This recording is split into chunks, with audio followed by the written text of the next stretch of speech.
ئەو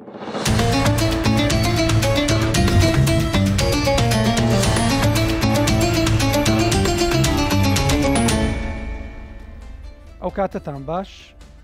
خۆشحاڵین ئەم شەو بە میوانداریکردنی کۆمەڵە خۆشنووسێکی شاری هەولێر بەخێر بێن مامۆستا. مامۆستا خۆشنووسی دەڵێن مامۆستا محەممەد مامەڵەکردن و تەعاملە لەگەڵ پیت ئەو پیتەی کە مەسەلەن ئینسان بە ئاسایی دەیبینی و دەیخوێنێتەوە ئێوە ڕەونەقەک و ڕەنگەک و شتی جوانی دەدەنێ. ئێمە وەکو خۆشنووس سەرەتا دەستخۆشیتان لێ دەکەین ئەو دەرفەتتاندام. ئێمە سەرەتا عاشقی پیتەکانین کە عاشقیش بوویدای من عاشق احتیمام بەو شتەی دەدا کە عشقی بووە ئەو بە شعرێک دەیڕازێنەوە ئەم ئێستا بەخۆم کە ڕۆژانە نووسین دەکەم هەموو ڕۆژ 3 ساعت 4 ساعت دەگەڕێم چ شتێک چ وشەیەک زۆر جوانە زۆر بەقوەتە لۆ ئەوەی بینوسمەوە لۆی پیتەکان بەو پەڕی جوانی خۆیان نیشان بدەن. هەستیشی پێ دەکەین. بەڵێ ئێستا زۆر وتە هەیە تەماشا دەکەم کە دەی نووسمەوە هەست دەکەم جوان دەرناچیت نایکەم دەگەڕێم لە نووسینیش جوان دەربچیت و لە مانایەکەشی یعنی وەکو دەڵێن خەتن و معنەن يعني بالضبط. اینجا بەڕاستی ئێمە عاشقی پیتین عاشقی خەتین خەتیش وەکو خواردنی ڕوح خواردنەکە ڕۆژانە ئەگەر نەیخۆی هەست بە پرسیەتی دەکەی. ئێستا ئێمە ڕۆژانە ناڵێم ئەگەر بێت و خۆشترین کاتەکانم جەوەکی هادە خۆش بێدەنگ بە تەنیا بم زیاتر خەریکی نووسینەکان بم ئەو لە لای من هەموو شتەکە. مامۆستا محەممەد لە کوردی لە زمانی کوردی سپیتەکەی زۆر سەرنجت ڕاکێشی و زۆر پێت جوانبی؟ والله پیتەکان خۆی ئێستامە مەسەن یەکەچیان زیاتر سەرنجڕاش سن کاف سین واو مەسەن والله بەخۆی حرفی چ مەسەلەن 3 نقطەکەی دەست بڵێ حاکەش دەکەی دوایە دەگەڕێتەوە سەر نەوعیەتی خەتەکەی کە اختیاری دەکەی مەسەلەن پیتی واو لە هەندە خەت جوانە لە هەندە خەت جوانی مەسەلەن بەس پیتی تەماشا دەکەی لە هەمووی جوانە يعني لە خەتی نەسخ دەنووسی زۆر جوانە لە خەتی ثلث دەنووسە و تاج الحروفی پێدرن تاج الحروف يعني تاجینەی سەر پیتەکانە ئەوەندە جوان دەردەچیتن خۆی جوان نیشان دەدات و ماعدا خەتاتەکەش کە بە چەند جوانی دەینووسێت چەند ئەوەی دەدات. مامۆستا سعد ئێستا ئەگە بین خەتی چێت دیتیە مەسەن گوت واو زۆر جوانە مەسەلەن کە زۆر سەرسام بووی پێی. سپاسان دەکەین لە بۆ ئەو دەرفەتە ئینشاءالله نمونەی ئەو دانیشتنە دووبارە دەفتەوە. ئەکید تێڕوانین هەمە جۆرە لە چۆنیەتی هەڵسەنگاندن لە بۆ تابلۆکان یان لە بۆ پیتەکان دەبێتەوە سەر شێوازی و تێگەیشتنی و بیر و بۆچوونی ئەو خۆشنووسە کە هونەرمەندێکی خۆشنووسە تایبەتمەندە. یعنی جەنابەت پرسیارەکەت ئەوەیە من سەرسامم بەچ تابلۆیەک یانی قەزەکەت ئەکید ئەمن زۆر سەرسامم بە خەتی نسخ بەڕاستی خەتی نسخ لەکنە من خەتەشی معنای شخصیت دەگەینی کەسایەتی. مامۆستا محەممەد باسی پیتی حایی کرد بەڕاستی پیتی ها تاج الحروف بڵێ تەماشا دەکەین یعنی دەوری بتوولە دەژێڕی لە ناو هەموو پیتەکاندا. مامۆستا هەل بە قەوسەکەی دەبێت سەر و قەوسەکەی ئەمن لەبەر قەوسەکەی نیمە بەزانم تەماشای جوانیەکەی دەکەم تەماشای لارولەنجەکەی دەکەم تەماشای شێوازی ڕوسوڕانی قەلەمەکەی دەکەم کە یەکەم جار زەحمەتە نووسینەکەی و ئاسان نییە ئەندەسێکی و ئەندازەیەکی تایبەتی هەیە هەر بخۆی بەعام پیتەکان هەمووی ئەندازەن هەمووی هەندەسەیە خەت ئەوانەی زانایانی پێشی مامۆستایانی بەڕێ چۆن پێناسەی خەت دەکەن الخەت و هەندەسە ڕوحانیە تودار بآلة جسمانية بكرديكي چییە خەت الخەت و هەندەسە ڕوحانیە يعني روحە ناخە عشقە خۆشەویستیە سبحان الله چەند خەتاتمان هەیە بە دەگمانە بە پەنجەی دەچی دەژمێردرێ ئەمە دەتانین بڵێن خەت بەهرەیە کە خوا دایتی نەخشە وەکو کەسێک کە شاعیرە وەکو کەسێک کە نووسەرە وەکو کەسێک کە لە بوارە لە بوارەکانی هونەر لێ هاتووە وطبعا ئەم بخۆشم يعني لە بواری تەشکیلی و هەروەها شەهادەکەشم وایە پەروەردەی هونەرە يعني معنای چیمەنا و درامەش لە تەمسیلیش هەرێ شارەزاییمان هەبوو خوێندیتمان وەکو خوێندن يعني حەزم لێ بووە ئیتر هەموم تێکەڵ کردیە هەمووی بە پێکەوە بە جوانی دەیبینم. بینەوەستا ئەسلی پرسیارەکەی جەنابەت کە دەڵێ چ تابلۆیەک لە لای تو سەرنج ڕاکێشە. تابلۆیەکان هەمووی پیتەکان هەمووی جوانن، بەڵام ئەوەی کە ئەمن دەیخینمەوە کە خەتی نەسخ لۆ جوانە، زائیدەن ئەو چەند پێناسەیە کە کردم خەتی هەڵگری لە تێڕوانی منم وەکو موسڵمان وەکو کورد. قورئان جوانی پیت لە چدایە؟ لەبەرەوەی قورئانی پێدەنووسێ بەڕاستی ئەگەرنا یعنی ئەوە قسەی من نییە، بەڵکو قسەی زانایانە کە لە بواری شارەزانە لە بواری نووسین و لە بواری خەتخۆشیدا کە ئەو پێناسەی نەسەن ملکی مامۆستا سەعەدی نییە بەتەنێ ئەو پێناسەیە کە دەڵێم ئەوەی کە خەت جوان دەکە قورئانی پیرۆزە. یعنی ئەوەی لەو بوارەی کە لە بواری دین شارەزایە و کە هەروەها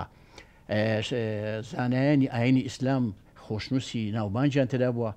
ئیمامی عەلی ڕەزای خوای لێ بێ کەس وەکە مصحفی نووسێ بەڵێ نووسیدا تەماشا دەکەی لەوێ خەت سەری هەڵداوە و ئیتر هەتاکو گەیشتیتە ئەو ساتێک کە ئێستا ئەمە لە خزمەتی داینە و دەی ڕازێنەوە و دڵنیاشت دەکەمەوە بڕوا بکە جوانی و هەستی مەسەلەی تێڕوانین لە بۆ خەت خۆشی سنووری نییە، ڕادەی تێربوونی نییە، ڕادەی تێربوونی. بەڵێ کاگە حیا بەنسبەت وەچی تازە ماوە ساعت باسی کرد کاتێک تو دەتوێت شتێکی بنووسی دەستبژێری دەکەی ئەوەی دەتوێت بینوسی خەتەکەی دەستبژێر دەکەی ئەو زە تابلۆیەکەی دەنەخشێنی بە تابلۆ چکە جوانە خەتەکە دەبتە تابلۆیەکی شێوەکاری تابلۆیەکی زۆر جوان، یعنی ئەوەی خەتەکەی هەڵدەبژێری دوای نووسینەکە و هەستی پێ دەکەی ئەو زە دەست بەیش دەبی. بەڵێ سەرەتا دەستخۆشی لە بەڕێستان و کارمەندە ئازیزەکان دەکەم و خۆشحاڵشم لەگە برا ئازیزەکانمان لەو بەرنامە سەرکەوتووە بەشدارم. بەڵێ کە باسی خۆشنووسی دەکەی واتە باسی جیهانەشی زۆر تایبەت دەکەی، واتە باسی جیهانێکی ڕۆحی دەکەی، جیهانێکی خاوێن، جیهانێک کە تێکەڵاو بووە لەگەر جیهانێکی تر لەگە جیهانێکی تر. بەڕاستی لەوان ئێمەمانە کاتێک کە نووسین دەنووسین لەوانەیە لە جیهانە تایبەتەکەی خۆمان دەدەچین، ئەو جیهانە گشتێکە دەچینە ناو جیهانێکی تایبەت. هەموو بیر و هۆش و هەستمان لەسەر ئەم کاغەز و ئەم مەرەکەب و ئەم قەلەمەدا دادەڕێژین و نووسینەکان دەنووسین. بۆ هەر نووسینێک ئێمەمانە وەکو هەموو ئەندازیارێک پلانمان هەیە چ تابلۆیەک دەنووسین، ئایا ئەم تابلۆیە حەزمەکەی قابارەکەی چەندە چەندە، ئایا بە چ پیتێک بە چ جۆرە خەتێک. لە بۆ معلوماتی جەنابتان و بەڕێز بینەرانیش ئێمەمانە چەندین زۆری خەتمان هەیە لە خەتەکان. خەتی کۆفی کە کۆنترین زۆری خەتە، خەتی ثلث و نەسخ و فارسی کە فارسی جوز ڕوقع لەوانەیە لە هەمووی ئاسانترە، بەڵام نووسینەشی سەریعە. خەتی نەستەعلیق خەتی فارسیە. خەتی دیوانیمان هەیە کە لە سەدەی حەفدا ئەم زۆرە خەتە لە سەردەمی عوسمانیەکاندا دروست بووە. خەتی ڕوقع کە تازە باسمان کرد تەمەنەکە نزیکەی 150 تا 180 ساڵ پێش ئێستا ئەم زۆرە خەتە دروست بووە. ئێمەمانە هەڵە بژارین کامەت زۆرە خەت لەگەر ئەم نووسینە لەگەر قەبارەی ئەم تابلۆیەدا دەگونجێت، دواتر بە ڕاشیشانی ئەندازە و قیاسکردن و پێوانەکردنی پیتەکان و هەروەها وشەکان بەگشتی دوای کە دوای ڕاشداڕشنەکان دواتر تەرکیز دەکەینە سەر پیتەکان تاوەکو بتوانین ئەم پیتانە بە جوانترین شێوە نووسینەکان بنووسین، پێشەوەش بینە سەر تابلۆ. ئێمەمانە چەندین قۆناغیتر وەکو پرۆڤەکردن داڕشتنی حەزمی ئەم زۆرە نووسینانە دواتر دێنێ سەر تابلۆ کامل تەرکیزی خۆمان داوێنە سەر ئەم نووسینانە و دوای نووسینەکەش ئێمەمانە چەند ئامێرێکی تایبەتمان هەیە لەوە ڕوتوشکردن و خاوێنکردنەوە و ڕێکخستنی ئەم تابلۆی دواتر بە لە جام و چاچوە دەگیرێ و لە شێوەی کلاسیک دروست دەکەین. ئێمەمانە زیاتر لە شێوە و ڕێسای کلاسیک کار دەکەین. ئەو تابلۆمان هەیە، حەداسەی نوێگەریمان هەیە وەکو بە فڵسە و سبوغ و ئانا، بەس ئێمەمانە زیاتر کار لەسەر کلاسیک دەکەین، واتە ئەو پیتانەی کە تەمەنیان لە 1000 ساڵ زیاتر بەر لە ئێستا، یان 1500 ساڵ زیاتر، کە لەوانەیە خەتی ثلثمان هەیە تەمانەکەی بگاتە 800 ساڵ 900 ساڵ کاتی خۆی یاقوت المستەصعەمی کە داڕشتنی خەتی ثلثی دانا. خەیان خەتی کۆفیمان هەیە کە تەمانەکەی زیاتر لە 1400 ساڵ بەر لە ئێستاە. خەتی مەصحەفمان هەیە کە وەختی پێش هاتنی ئاینی پیرۆزی ئیسلام ئەم زۆرە خەتە هەر هەبووە. واتە ئەم زۆرە خەتانە ئێمەمانە دەنووسین، بەڵام لە چەندین زۆردا پسپۆریمان هەیە شەرنی ئێمەگەڕێنەوە پسپۆرێکش جیهانێکی زۆر تایبەت طبعا زۆر ئەو هەویرە زۆر ئاسان کاک محەممەد زۆرترین خەت کە لە کوردستان کاری پێ دەکرێت طبعا ئەمن حەزمێ ئەوەش باسکەی کە خۆشنووسی مربوط نییە بە نەسی دینی و بە نەسی ینی سەرەتاوە بەڵام ئەوەشم دۆ نەخر لێرە خۆشنووسی دەگەڕێتەوە سەر محافەزات دەگەڕێتەوە سەر وڵات مثلا تەمەشای ئیران دەکەی زیاتر نەستەعلیق و فارسی دەنووسی تەمەشای تورکیا دەکەی خەتی ثلث بە دەرەجەیەک ئەو جە نەسخ دێ عێراق ینی تەقسیمەکی جوغرافیش دێ عێراق تەمەشای محافزەکانی عێراقی دەکەی ئەوانی جنوب و وەسەط و لای ئەوانە زیاتر دیوانی و ئەوانە دەنووسن و خەتی ئەسلوبی عێراقی پێدرن بەغدادی بەس تەمەشای هەولێر دەکەی بە دەرەجەیەک هەولێر لەسەر ئاستی هون جیهان خۆشنووسی جیهانی زۆر گەورەی تێدا خەتی ثلث ئەو جە نەسخ و بە دەرەجەیەک خەتی نەسخ هەنی خەتەکی زۆر زۆر کە مامۆستا باس کرد خەتی قورئانیە خەتەکی زۆر حساسە وردە چونکە لە ملیمەک کەمتر دەنووسرێت یعنی زۆریەکەی ملیمەکە یعنی یەک ملیم زۆریەکەی ئەو جە تەرکیزەکی زۆری دەوێت ئەمە سەرڕای ئەوەش کە نووسینەشی دەکەین لەبەر ئەوەی ئەوەندە ئەو پیت و نووسیناوە خۆشمان دەوێت ئەوها بەجێ نایلین کە نووسیت و تەواو کە مامۆستا باس کرد کەتەری خۆمان هەیە شەفرە و کەتەر ڕۆتوشی پێ دەکەین هەڵ دەستنی ئەو جارە کە توهاتی گوتی تیفتیفەتان ئەمە پێی دەڵێن ڕۆتوش یعنی لێ ناگەڕێن ئەو پیتە بنووسرێت و تاوچکە جار هەیە دەبینی کە قەلەم نووسینی پێ دەکەی بڕک دەرچوونەکەی لە حبرەکە حبر دەڕژێ پیتە جێ هەندێک جێ هەیە ئەستورتر بۆیان باریکە ئەتو بۆ ڕۆتوشەی وەی لێ دەکەی قیمەی جوانی دەدەیە ئەو جە دەستت لێ هەڵدەگری کە باسی شت کرد ئێستا تەماشا دەکەی مەسەلەن دەوڵەتە قەتەری ئەوەکان مەسەلەن خەلیجەکان ئەسلوبیان لەگەی من فەرقە تەماشا دەکەی بەعام هەر خەتاتیشیان کەمە مەسەلەن مشکلەی مەچیە لێرە تەشجیع نیە مەسەلەن ئێستا من دەڵێم کاکە ئەو ئاەت کورسیم بە 4 ساعتی نووسە چێ مەسەلەن وەکو تەشجیعک مەسەلەن لێرە بازارێک هەبیتن کە ئەو شتەی ئەمە دەنووسین بفرۆشرێ بەری ڕەنجەکەی هەیبیتنە ئیمە وها بۆ ینی فکرەی وهامان نییە کە ئەهتیمان بە کاری دەستی بدەن دەڵێ کاکە کۆمپیوتەر هەیە ئێستا چ دەوێت سەحب دەکەم بە لە حەزەکی بەم لەوەن چه حەزمەکەم دەوێت تەبعی دەکەم و تەواو حیسابی وەی ناکە کە ئەوە هوەرە ئەوە ژیری دەست کرد بازاری وەشی ئەو کردوە گەیشت تەسیری هەیە تاسەریات خۆی بەس لا هەموو شتێکنە ئێستا ئێمە چمان کردی هەمان ئەو ئەسلوبەی کە 200 ساڵ 300 ساڵ پێش ئێستا کو نووسیدیان کردە لامان نەدایە هەمان کاغەزی بەکاردەینین کاغزەکانمان کاغەزی ئەوەی نیە وەکو لە کارخانەکان دروست بکرێن دەستە ئیشی دەستە بەدەست دروست دەکرێت هێلکەی لێ دەدرێت شەبی لێ دەدرێت سەقل دەکرێت هەتا 300 ساڵ خۆی دەگریتن 200 ساڵ 300 ساڵ گرانیشە مادەوەی کە دەشکری گرانە ئەو جە دێتەوە سەر مەرەکەب حبرەکەی ئەو جە دێتەوە سەر قەلەم ئێستا وەرەقەکەی بزەبت دوای تەمەشاکە ئەو خەتاتان ئەو خۆش نووسانی کە قەلەمی بەکاردێنن هیچیان حبری تێدا نیە هەموو قامیشە یان قەلەمە بەس قەلەمەکە کووە مەحبڕەی پێدەنێن ئێمە کە حبرەکە لە تەنیشتە خۆ دادنی خۆشترین شت ئەوەی کە ئەتوو حبرەکەی بەکاردێنی و هەیە دەڵە کاکە تو لەوە دەکەی هەر قەلەمەشی بینە حبری تێدابی وەکو پندان و ئەو قەلەمەکانی دی دەستت هەڵ نەگری نە خۆشەکەی لەوێ خۆشەکەی لەو حرە خۆشەکەی لە حەر جار هەیە ئێستا من دانیشتمە حبرم لێرەدانە دەبینیم خێزانم چاکم لۆ دەینی قاوەکەم لۆ دەینی لەبەرەوەی زۆر جاراکات لە خۆ نامێنی خش لە جاتی حبرەکەی دەکەی ناو چاکەی ناو قاوەکەی بە قاوەش نانووسێ دەنووسێتن بەس خەتەکی پان مەسەنە سەرەوەی 6 ملیمی 5 ملیمی زار هەرخوا بکەم حبرەکەی نەخۆیەوە ناجار هەیە وەم کردیا زار هەیە لە جاتی چاکە حبرەکەم هینایە مەسەن چکە بەڕاستی ئەم موچی گوتم لەگەڵ خەت ئەمە عاشقن یعنی عشق کە داخل دەبم جار هەیە وهام کردیا خۆت لەبیر دەکەی 5-6 ساعات ڕۆیشتی مامۆستا عەفوەن کاک مەسەلەن عشقە وەچی مامۆستا محەممەد بازەکە عشقە بەڵام تو دەتوانی ئەگەر دوو خەتت بێتە پێش لێکیان جیاکەی و چیهان پرۆفشناڵتر و محتەرفترن لە نووسینەکەی مەسەن هەڵی سنجێنی ئەو کابرای ئەو تابلۆی نووسیا طبعا لبو هەڵسەنگاندن ئەوە ئاستەی بەرزی هوەرمەندی دەوێ هوەرەکە ئێستا بەسەر لەو ئاستانێک کە تابلویەکان هەڵدەسەنجێنن مامۆستایانی بەڕێز مامۆستا ئەحمەد عەبدوڕەحمان کە خۆشنووسێکی جیهانیەوە مامۆستا نەجات و مامۆستایانی بەڕێزە لە بۆ هەڵسەنگاندن وەکو ببێنە سەربواری ئەکادمی و جیهانی. بەڵام ئێمە وەکو خۆمان کە دادڕێژین و دەنووسین و بەراورد دەکەین. طبیعی لێرەدا تێڕوانینی هەمە زۆر هەیە لە بۆ مەسەرن ئەو بوارەیدا. یعنی حڕێت دەداتە ئەتوو ینی ئیکتیفا بکەی بەوەی کە ئەوە تەواوە، ئیکتیفا پێ بکەی کە ئەو خەتە تەواوە حەقی خۆی وەرگرتیە وەکو تەراز وەکو هاوسەنجی وەکو کە نووسین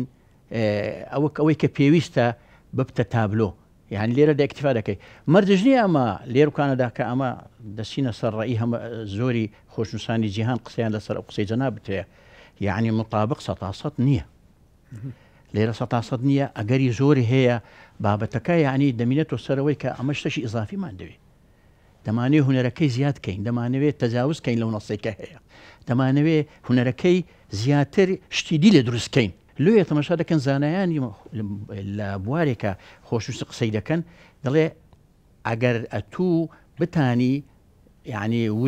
ولادە دروستکەی لەدایکبوون دروستکەی لە پیتەکەی بچە سەر شێوەیەکی دی بەڵکو ئەو شێوەیە شتێکی تازە دەبی وەکو شێوەی خەتی ڕوقا وەکو شێوەی تولتە وەکو خەوەی یعنی هاتم مشا دەکەین سەر هەڵدانی جۆری خەتەکان یعنی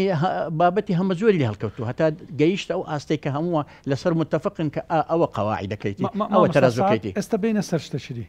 ئەکید وەکو هەر هیوایەتە پیشەیەکی دی ڕۆژی خۆش و ناخۆشتان دیتە یادگاری خۆش و ناخۆش شتێکی خۆشم لۆ بجێرەوە. ئەمە تەبان کە دەستمان پێکرد زمانی لامپای بوو زمانی لامپای یعنی خەڵک لەوانە زانی لامپاتچیە کارەبانە بوو فانۆس کارەبانە بەڕاستیە بە لە ساڵەکانی نوهەت و پێش نوێشکە قوتابی بووین مەسەلەن ببوورە دێم وەسەوەکەی جەنابەت بەس دەمەوێت مەسەلەن خەلفێتە چیدی کە کو خۆمان مامۆستا سەعەدیان بەخۆیان ناساند کە مامۆستات خەتی خۆشە ئەمە تەڵەبە بووین تەڵەن مامۆستایەکان زۆر جار مامۆستایەکانی خۆمانی عجابیان بە نووسینەکەی من دەردەبڕی ساعت خەتت گەلک جوانە يعني باعتيادي بفترة بنوسيني اعتيادي لا ابتدائي بوم لو انا ما مستشي بالرزيادي بخير بقر استا لجيان دمايا ما مست بروين عبد المسيح الله يردي مسيحي لا لنا مسيحيان تقريبا بلين بصار خيندنم لوين دركيا زور خوشم دوين كبراستي جيان لقريان خوشه إيتر زور تشجيعي دكردم هو جاري وزي التوقيع كم دك ساعة توقيع وزيرانية يعني هذا لكن من وزير يعني نمر زاني بو درس كله ابتدائي أو مرحلة أنا وها أو وعي ما النبو دو أستاذ أما أو أشار زي إيش ما النبو أو جيجاي تايبت هي كبر ورد الدكا إيتر بينه السر أو موضوعي قلت مي يادقارية دكان مدانا لكن تربية لا تربية دكان مدانا تربية أستاذ عنده كان دري الحاجة الاختراع يعني أمن بس لخوت راديد دكاني داني والله بيوسم باير متي هبو فنك هبينك هبو والله أجر أتمنه بلام أمبريار دم مخطط هبينك هبو إيش استشاري دل سوزانم كل مجالي خومن برادران وتيان بيد ذكري بيكا إبراستي أمنش جيان وي بيويز ذكرك بناب بين بقى هنر لكو بشي وجان من دابين كين يعني لونا فنش الراقية ويتر وكو همو خلق يتر أماش حزمان ليه بقينا وآستي بەڵام چۆن ئیتر داماننا و نووسیمان و لافتنی تازیە و لافتەکەدا مناگوتیان ئای چەند جوانە وەڵڵای هەندم کەس دڵم گەلە خۆش ڕاستی شوختی سیارە طبعا ئەمن بەڵێ مامۆستای بەڕێز طبعا ئەم بخۆم تشکیلیشم ئەتوو بڵێ نەرێ ئەمە لە کوردستان وایە یعنی بەڕاستی ئاستی هونەر و وەکو مامۆستای بەڕێز سادە ئیشارەی پێکرد یعنی بژێوی ژیانت دابین ناکە تو تابلویەشی دروست دەکەی چەندی پێدەدەن بۆ نمونە ئەو سعری ئەتوو ئێستاژە من تابلویەکانی خۆم لەو معرەزی ئەخیری کە ساڵی 2024 بە چاودێری وەزیری وەزارەت پەروەردە دوو تابلۆ خەڵکی زۆر شارەزە هاتە سەر تابلویەکەی مامۆستا سەعەد ئەو تابلویانە سعریان چییە وتم ئەمە سعری دانانم درم نایە کو ئەمە دڵم دێ سعر لە بۆ تابلویەکەم دانێم من بێ سنوورە ئەوە ڕای خۆمە ئەوجا ناخە هەر پێمان بڵێ سعرەکەی وتم والله ئەمە سعری نانێم والله مەگەر ئەنگۆش مشتری بن بۆ نمونە یعنی قسەشی بکەن بەڵام ئەم ناتەنم بڵێم 10 وەرەقە 15 وەرەقە 20 وەرەقە هەر ئەسڵ من ئەوڕ لێ نادەم بۆ نمونە یعنی وەکەوە حەڕای خۆمە احتفاظ بەوەی پێ دەکەم وە لەو حەکەم هیناوە ماری يعني جرأتم نكد لسري بنوسم أوندا نشد فروش برتوم برنو ماري تو أزدينا لو يادگار جينا كن كاجي حياته عندك يادگاري خوش ساڵی 93 خۆشترین یادگاریم ئەو بووم لە مامۆستایەکی خۆشنووسی دەگەڕام تاوەکو ئەو خەتەی کە فێربی مە شارەزام لێ هەیە بتوانانی لە بۆم ڕاستکاتەوە ڕێکی بێخی لە ڕۆژی ئەکادیمیەوە بتوان لەسەر ڕێستا و قواعدی خۆی بتوانم پەرە بە ئاستی خۆشتەکەی خۆم بدەم. سەردانی مامۆستا نەزاتم کرد ڕێز و سڵام لەبووی هەیە مامۆستا ئەحمەدیش هەروەها خی گەورە شیفای دەی مامۆستا نەزاتی کە مەکسیحەتی تەوانە سەردانیم کرد بەڕاستی مامۆستا نەزات بە دڵێکی فرەوانەوە ئیستقبالی کردم و سەرەتای خەتی فێرکردم و ینی بەڕاستی یەک لە خۆشترین ساتەکانم بوو. دواتر ساڵی 1997 دوکانێکی خەتاتیم دانا بەڕاستی یەک لە خۆشترین ڕۆژەکانم بوو هەستم کرد ئیشێکی سەربەخۆ دەکەم و ئەو کاتی تەمەنشم گسکە بوو تاوەکو ماوەیەک قەتع و لافیتە و شتانم دەنووسی کەمەک لە ئەکتەر و فیلمادم بەشداریم کردووە واروە پیشەی زێنگریشم هەیە من ئیشی هوەری دەکەم دەشتە خۆشم لۆ بژێرەوە پازدە پیشەی ئێستا ئیشەکەی من وەکو ئیشەی پیشە زێنگریە بنەماڵەوە بنەماڵەکەمان هەموو زێنگرین زیاتر لە 7 ساڵە خاڵە گەورەکان لەوێشتی دەنووسی ئەوزە ئیشی من چییە ئیشی تایبەتە ئیشی هوەری خۆشنووسیە شێوەکاریە تەسلیمە لۆگۆی لەسەر زیێر و زی و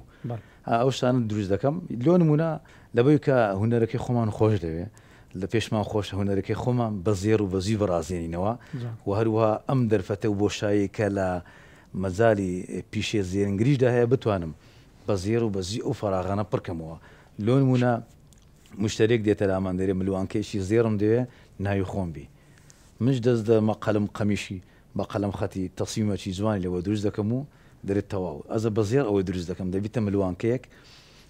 یان تابلۆیەک یان شتێکی ناوازە دەبۆ گەشتیارەکە بشخۆ زێری دەخۆیەوە مامۆستا محەممەد دێمە کن بەڕێزت و بەرەو کۆتایی بەرنامەکەی دەڕۆخۆن بە سەرهاتە چ خۆش با بەرنامەکەی وڵا بە سەرهات هەیە زۆریشە بەس یەک لەوان لە ساڵی 97 ئەو وەختی لەنگەی قەدیم لە جێی ئەو بازاری نیشتمان بوو ئەمە دوکانمان لێوێ بوو پشتیشمان ئەو قەبرستانی بوو قەبرستانی ناو بازار و ئەوانە وەختی عمرم 19 ساڵ ئەوز خەڵک زۆر داهاتەکردمان لە تەنیشتوان ڕەسامەکە بوو شێروان عەبدولعەزیز ئەوجا لەو حەوشتی دانابوو لەگەیمە تقریبا تێکەڵ ببووین یەک هات بە منی گوت کاکە ئەتوو خەتچی يعني خدتي وشي لحيمتي وشي دمبكتي وشي مثلا لحيمتي كهرباتي تاي كباب بيشيتي يعني قلت كاكتو خدتي يعني تعجبها هي كم زاره وشي خدتي بكاربي اولني مثلا تبري خطاط يعني خوش نقاشي مثلا كيف بالك كم خدتي ما تسد رسمي بابير بسين دروز ذكي باشا لينا هم خدتك هذا رسمتي بيقول هالرسم تكاش على خيبه مني كما اي شيء رسم ما لنا ذكرت يتشديش صالي نوت بينس تقريبا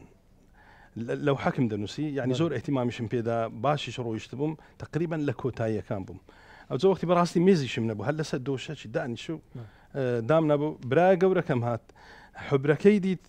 كديتي برا اما او حبرة قيديني برا بس اويا اسفنجي تيدا يانيش اوريش مي تيدا يعني السرابني شي كي نار جدا لو اوش دادنين هتا قلمك زور حبرينا با بمني قلت اول لو دكي استاو ما فور بيس دبي درجات قلت منانا نارجي هاو سراب دكم نارجي كو سراب نمكت راسكتنا ولا او لو او 10 ساعات بخريبهم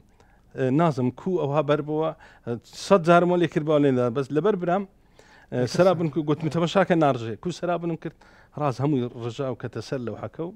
او 10 ساعات خريبهم هم يروي دست خوش بي براستي كات زور بخيراي لگرتان رويش زور سپاس تان دكين بين راني عزيز سپاس بو وش كلگل مامون تندرز بن